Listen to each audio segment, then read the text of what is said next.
Vamos a empezar un nuevo tema, o más bien una nueva, en este caso epístola o carta, y es la primera carta del apóstol San Juan.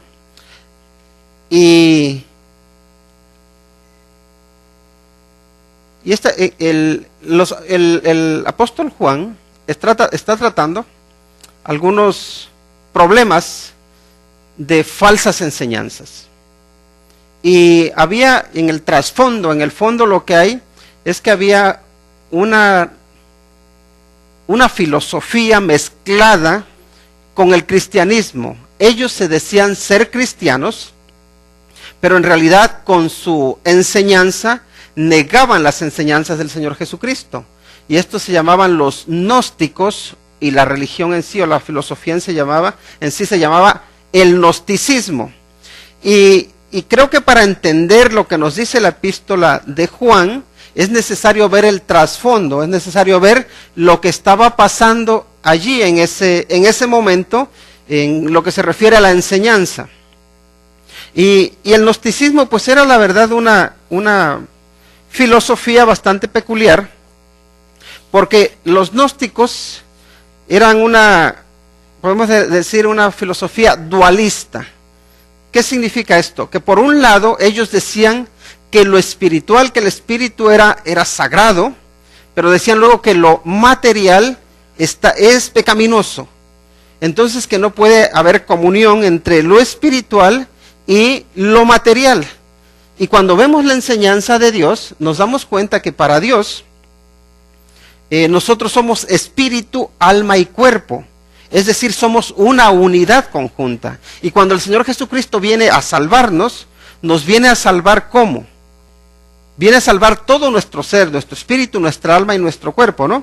Y ellos decían, no, lo material, en realidad, como es malo, no vale la pena. Y en este dualismo lo que ellos hacían era esto, que decían, bueno, lo material en realidad no es tan importante. Y eso, aplicado ahora sí al día a día, les llevaba a decir que los pecados que se cometían eran secundarios, que no importaban mucho. Entonces podían llevar una vida licenciosa, y si ellos decían que tenían un conocimiento, y por eso era gnosticismo, porque gnosis o el gnosticismo implica eso, un conocimiento. Ellos decían que si tenían un conocimiento espiritual que les venía no de la palabra de Dios, sino que ellos les venía de su interior, que había algunos iniciados que tenían ese conocimiento, entonces ellos, aunque pecaran, aunque hicieran lo malo, no pasaba nada.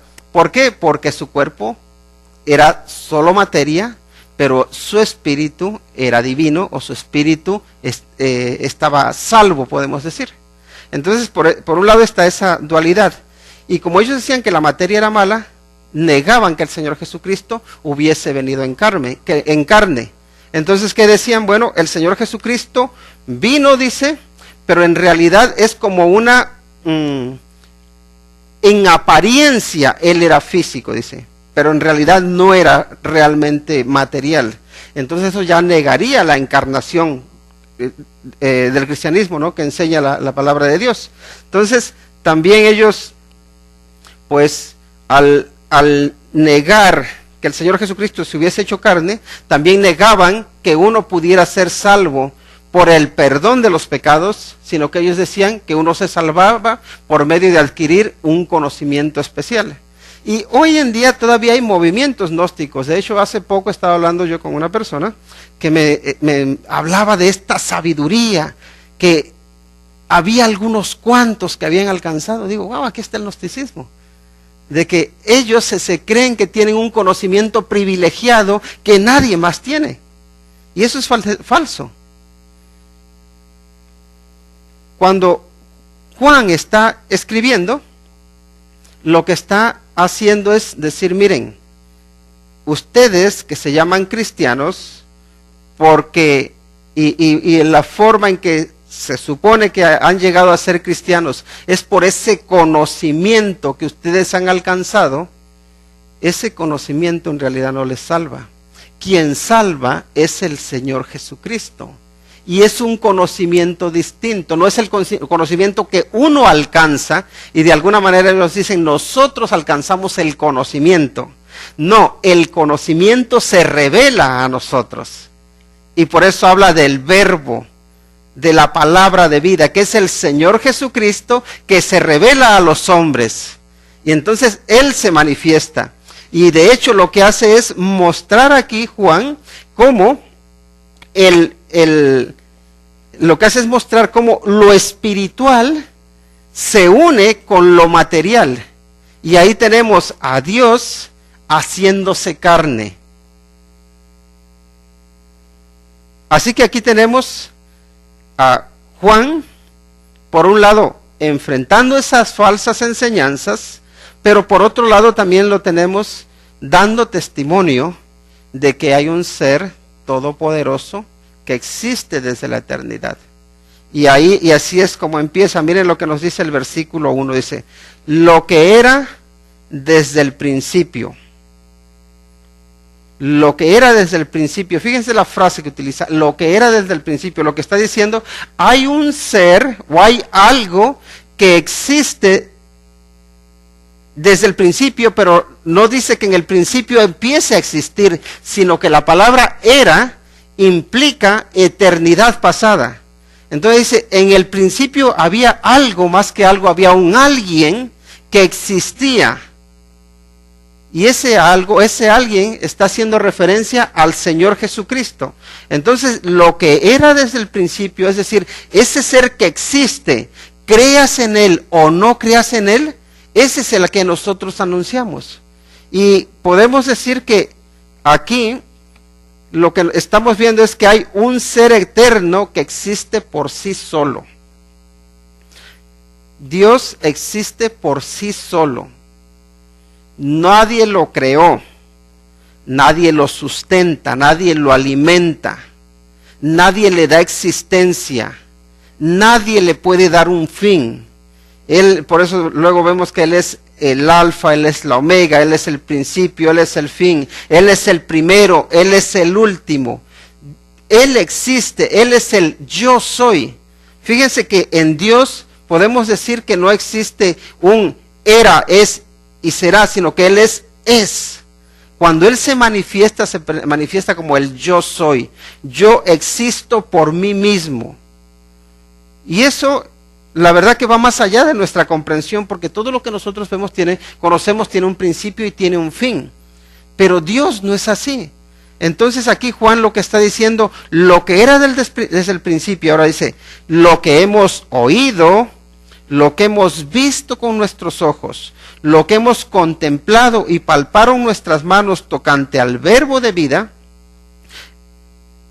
Así que dice, había un ser que existía. Nosotros lo hemos oído, lo hemos escuchado. Nosotros y nuestros ojos lo han visto. Y luego dice, no solamente, sino que lo hemos contemplado. Y entonces la pregunta es, cuando dice, lo hemos visto, lo hemos oído, lo hemos contemplado, ¿a quién se refiere aquí Juan? Y entendemos que se refiere a él y a los apóstoles. Entendemos que hay un nosotros, somos testigos de este ser. Ahora, este ser que hemos visto, que hemos oído, dice, también lo hemos contemplado. Y me gusta la palabra contemplar, porque la palabra contemplar está relacionada con la palabra teatro. De hecho, de esa palabra contemplar en griego viene la palabra que tenemos en español, teatro. Y una persona cuando va a un teatro, ¿qué es lo que hace?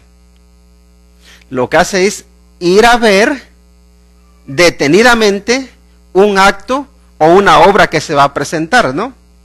Entonces dice, nosotros lo vimos, pero lo oímos, pero no solamente utilizamos nuestros sentidos para verlo y para oírlo, sino que también los utilizamos para aprender de Él, para llenarnos de Él, para llenarnos de su actuación. Porque cuando el Señor Jesucristo no es que estuviese actuando en el sentido de teatro, pero sí estuvo actuando en el sentido de que Él hizo cosas que todos pudieron observar.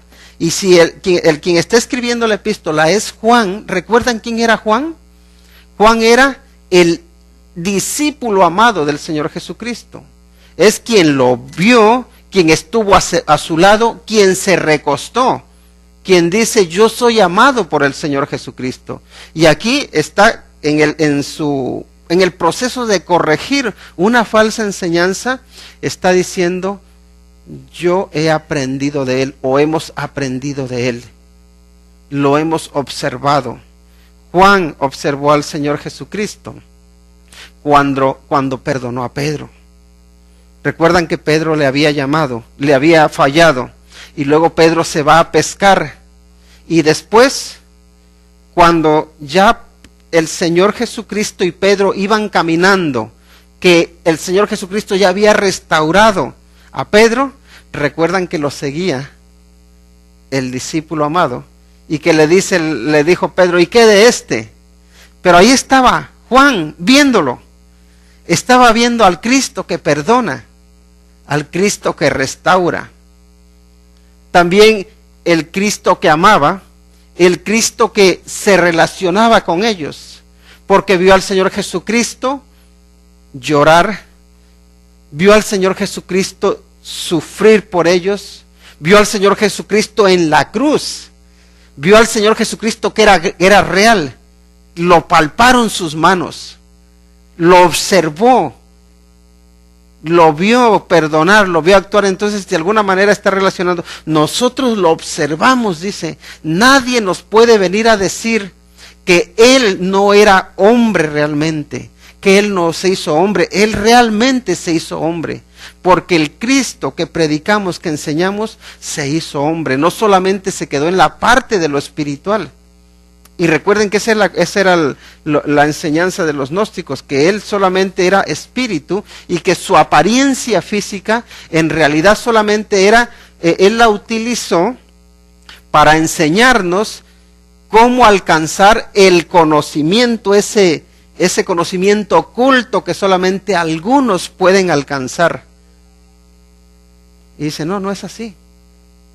Nadie puede alcanzar el conocimiento por sí solo. El conocimiento de Dios se le revela, se le manifiesta, se le muestra.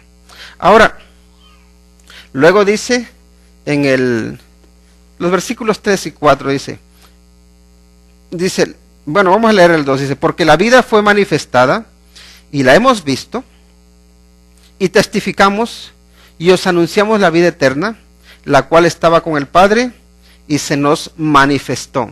Entonces, primero, hay un ser eterno que existe por sí solo, eso lo vemos en el versículo 1.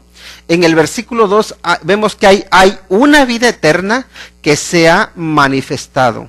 Y fíjense cómo dice: la vida eterna estaba con el Padre y se manifestó. Luego dice: hemos visto la vida eterna, testificamos de la vida eterna, dice, y anunciamos la vida eterna. Vemos ahí en ese versículo 2. Pero la vida eterna estaba con el Padre y se manifestó. ¿Dónde está la vida eterna? ¿Por qué es importante saber dónde está la vida eterna? Y recordemos que aquí no solamente está hablando de la vida eterna como alguien que posee la vida eterna, sino como alguien que es la vida eterna. Dios dice que la vida eterna estaba con el Padre. Pero ¿quién estaba con el Padre? El Señor Jesucristo. Él es la vida eterna. Eso nos dice Juan 14:6, ¿no? Yo soy el camino, la verdad y la vida. Él es la vida, dice. Entonces, la vida está en el Padre. O sea que hay una vida eterna. Esa vida eterna se ha manifestado. Y la verdad es que cuando nosotros estamos sanos, cuando nosotros tenemos trabajo, cuando todas las cosas van bien, cuando estamos felices con lo que hay en este mundo, no nos preocupa mucho si hay vida eterna.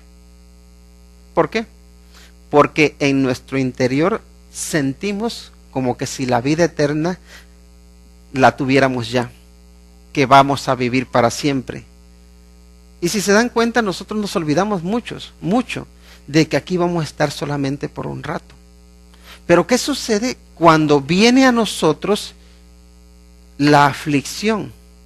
Cuando vienen a nosotros las amenazas, cuando viene a nosotros el peligro, cuando viene a nosotros la enfermedad, o también cuando viene no a nosotros, sino a seres muy cercanos a nosotros, la enfermedad o incluso la muerte. ¿Cómo reaccionas ante el saber que hay vida eterna? ¿Nos seguimos sintiendo igual de confiados? ¿Nos seguimos sintiendo que no necesitamos más? O entonces ahí sí decimos, wow, es necesario que haya la vida eterna, es importante que haya la vida eterna. ¿Por qué? Porque el tiempo que vamos a estar aquí es muy corto, cuando se muere un ser querido. Y saben que, pues gracias a Dios, desde que era muy joven, tenía 18 años, es cuando vine a conocer al Señor como mi Salvador. Y puedo decir que me salvó. Pero no fue hasta que vi a mi hermano que tuvo un accidente y que se murió, cuando me di cuenta de lo importante que es que alguien tenga la vida eterna.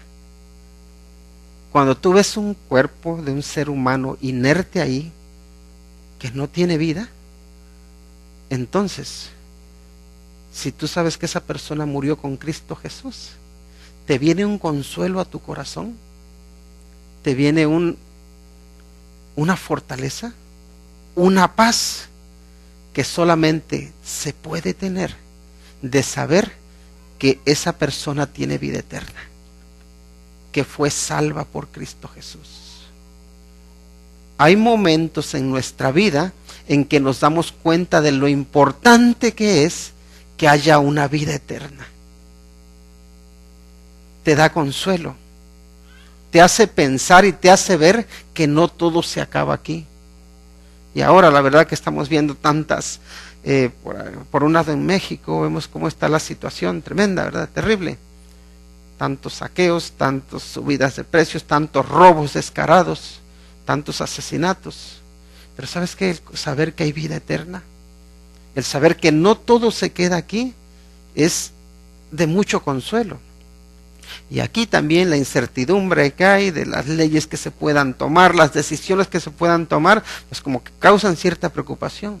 Pero también el saber que hay una vida eterna, el saber que no todo lo que hay o no todo lo que vemos lo es todo, sino que hay algo más, eso nos hace estar confiados, eso nos hace decir, estoy de paso aquí.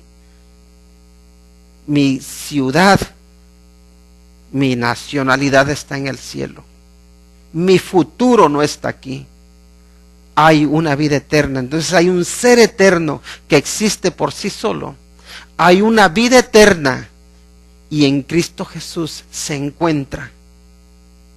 Y esa vida eterna es la vida eterna que dice que proclamamos.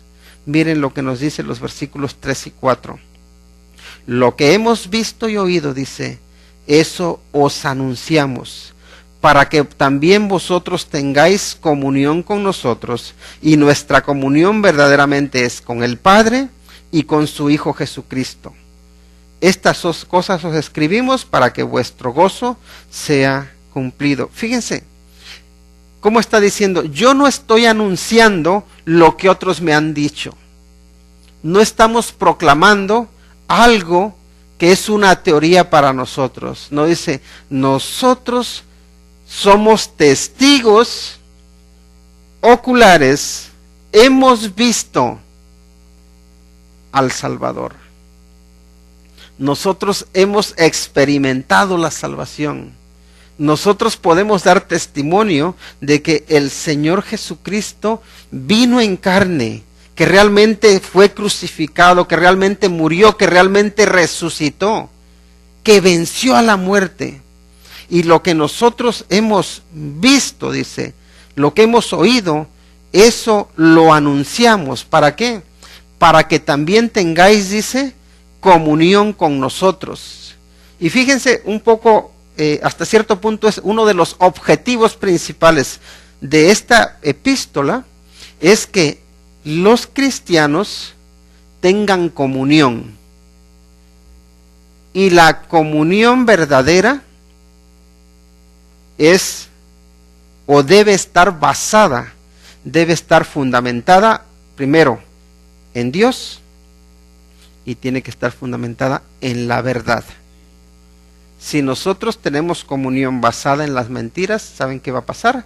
En cuanto se descubra la verdad, nuestra comunión se viene abajo. A veces nosotros tenemos comunión basada en que nos la pasamos bien, pero cuando te la pasas mal, ¿qué pasa? La comunión duradera, la comunión eterna, la comunión que realmente tiene un valor eterno es la comunión que nosotros alcanzamos cuando el Señor Jesucristo te adopta como hijo suyo, te adopta como hijo de Dios. ¿Por qué? Porque te pasa a ser hijo de Dios. Y decimos, espérate un momento, pero ¿no se supone que todos somos hijos de Dios? Pues la palabra de Dios nos enseña que dice que el Señor vino a los suyos. Dice, pero los suyos no lo recibieron, mas todos los que le recibieron, a los que creen en su nombre, les da, dice, el derecho de ser hechos hijos de Dios. Entonces, y nos dice, nos habla de que haya una comunión, de que haya una hermandad, y esa hermandad, dice, es verdaderamente con el Padre y con su Hijo Jesucristo. Cristo, como Dios Hijo y Dios Padre, el Dios Padre y el Espíritu Santo tienen una comunión eterna que quieren transmitir a los hombres, y es posible solamente por medio de Cristo Jesús, por medio de reconocerle como nuestro Señor y Salvador. Y Él nos da vida eterna. Ahora, quiere que haya una comunión basada en la verdad, basada en el Cristo verdadero. ¿Por qué? Porque hay varios Cristos falsos. ¿Y qué Cristo estaban inventándose ahí los gnósticos? Los gnósticos estaban inventando a un Cristo que en realidad no había hecho nada por ti, que no había ido, y tengamos en cuenta que el gnosticismo tenía varias como escuelas, ¿no? varias líneas de pensamiento.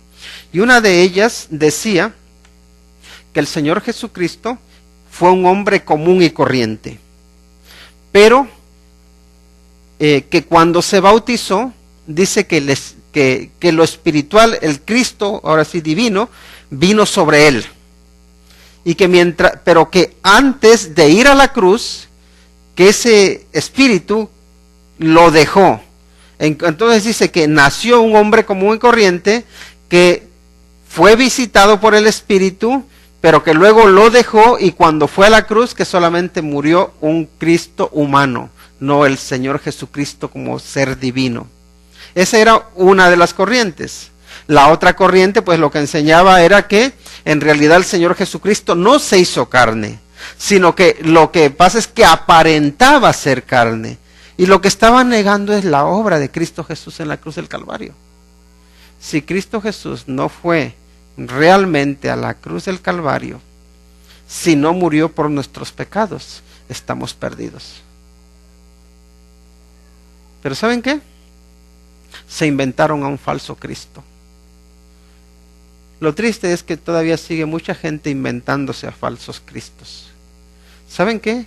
Es muy fácil uno hacerse un Dios, podemos decir, a su medida.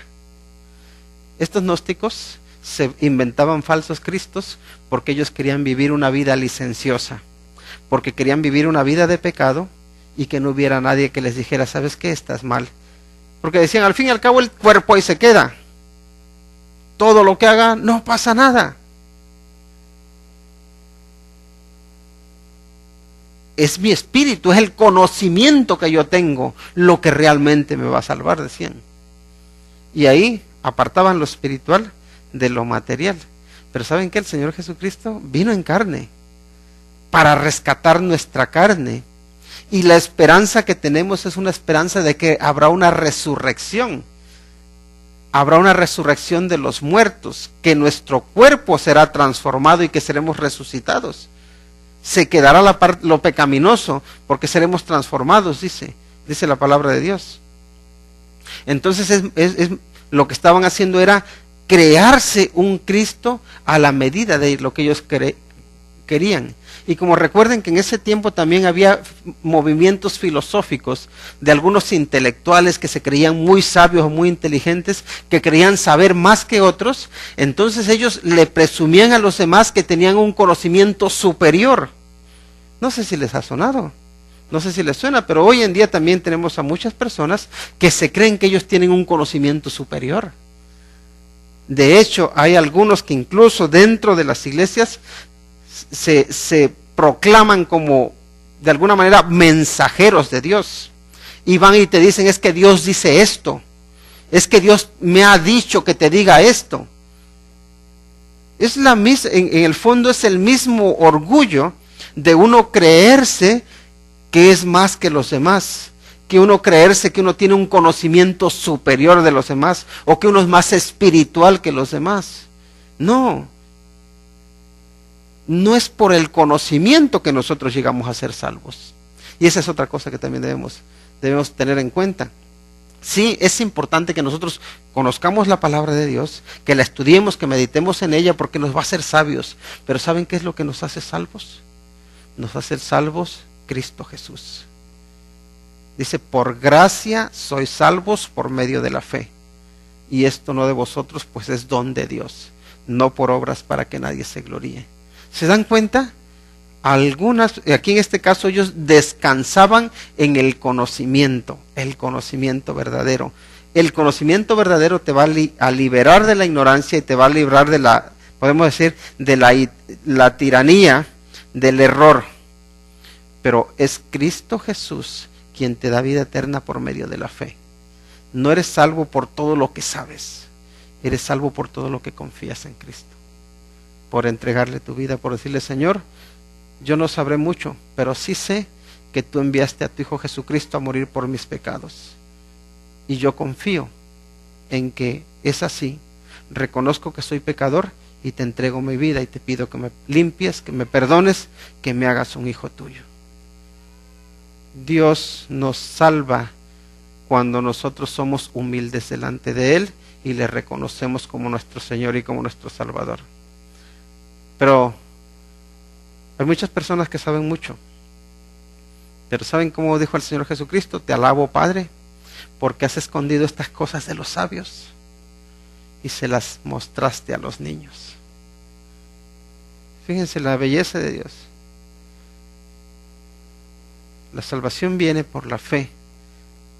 Es tan profunda que el cerebro más brillante, podemos decir que se puede esforzar por comprenderla y siempre se va a ver desafiado.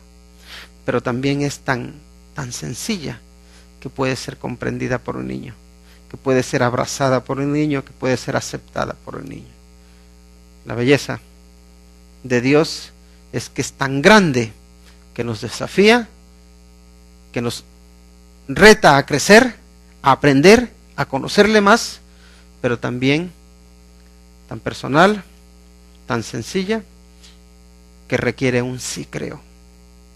Sí, Señor, te obedezco. Y la comunión verdadera, la comunión por medio de Cristo Jesús, con el Padre, la comunión con los unos con los otros, produce gozo. Miren lo que dice, estas cosas os escribimos para que vuestro gozo sea cumplido. La pregunta es para que vuestro gozo, dice, esté completo. Esa es la idea de la palabra cumplido. Y recuerden que hay diferencia entre la palabra gozo y la palabra alegría. Las alegrías suelen ser, podemos decir, momentáneas, que vienen de quizá una buena noticia que hemos recibido, de un triunfo que hemos alcanzado, un logro, algo que nos ha ido bien,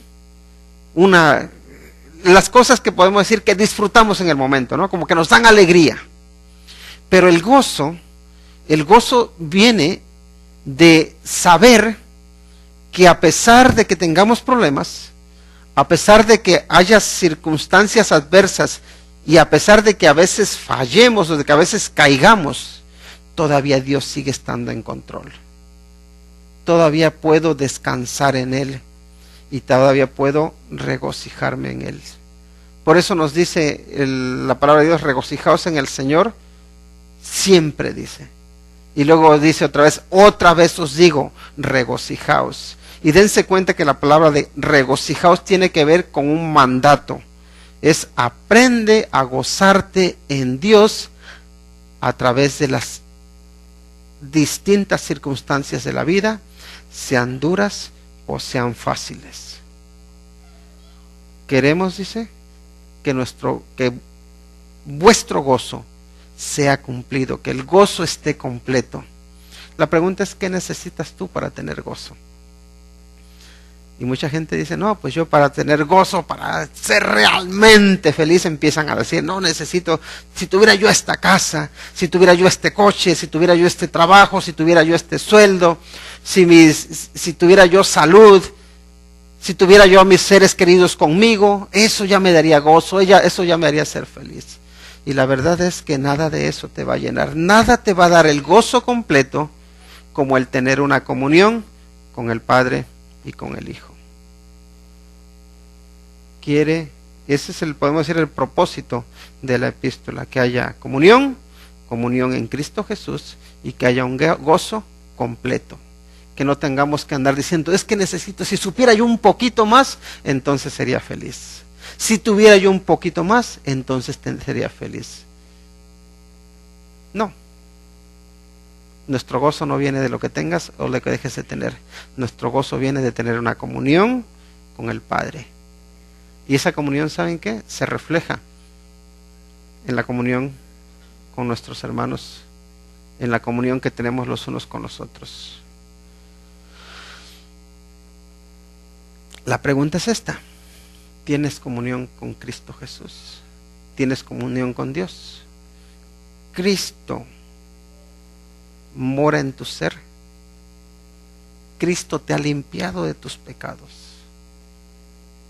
La muerte de Cristo en la cruz del Calvario te ha dado vida eterna a ti hoy.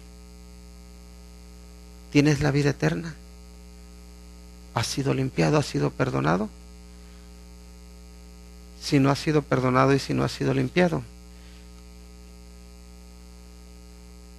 ¿qué te impide hacerlo?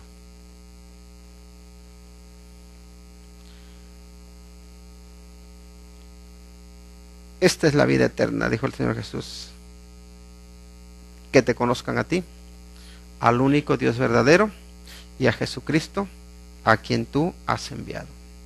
¿Conoces a Cristo Jesús como tu Señor y como tu Salvador? ¿Conoces al Padre y tienes comunión con Él? Si la tienes, pues gloria a Dios. Y si no, te animo, hoy sería un buen día para iniciar una relación personal con Él.